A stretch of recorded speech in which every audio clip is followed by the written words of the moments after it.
Welcome to Mechanic. Today we have a 2015 Audi Q7, and this is the bumper that has been removed from the vehicle. And I'm just going to go over a few points here about this bumper. We have a sensor here and a sensor there. These are your parking aid sensors. We have another one here and another one there. The two outer ones are different than the two center ones. So if you need to buy any of those, you just need to know that. But the two outer ones are a different style or a different type of sensor. So you need to make sure you buy the right ones for your particular model. We have our turn indicator light bar here and there on each side. And we will be able to replace those with the bumper attached. So I'm going to show you how to do that when the bumper is put back on. Same thing with the fog lights. If you need to replace the fog lights, the whole assembly, or the lens unit itself, you can do that while the bumper is still attached to the vehicle. So you can really work on pretty much everything on this undercarriage or on this bumper without having to remove it completely. Same thing with the fog lights. If you need to replace the bulbs themselves, you can do that while it's still attached by going through the wheel well. After you remove some screws there, you can reach in there and undo that. So I'm going to turn it around. Now there is one component which has to do with these sensors. It's a module that's mounted on here, which is going to be either a sensor that's up here, which you still could do with it attached to the vehicle, being you remove those cover and then kind of go up. So when we flip the bumper around, we see this little module right here. Like I said, you can get access, reach up in here, and potentially undo that. But we'll just go over the process, since it is removed, of what we can do to replace that if we need to. All right, so these are the backs of those sensors, the parking aid sensors on the right and left side, and then the center ones.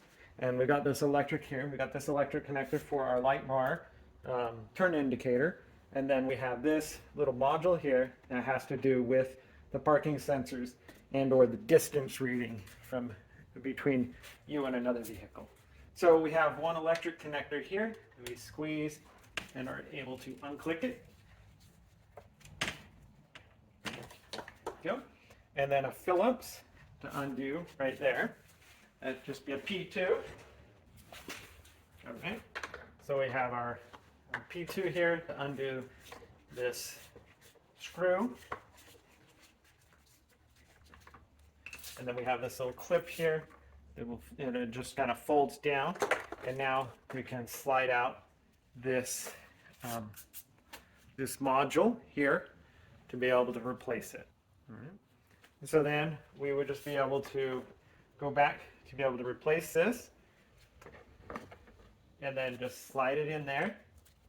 We have our electric connector.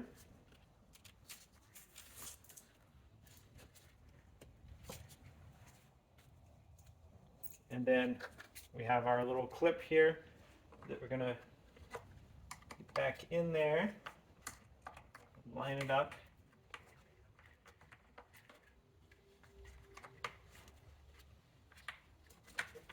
And then be able to put our Phillips screw back in there.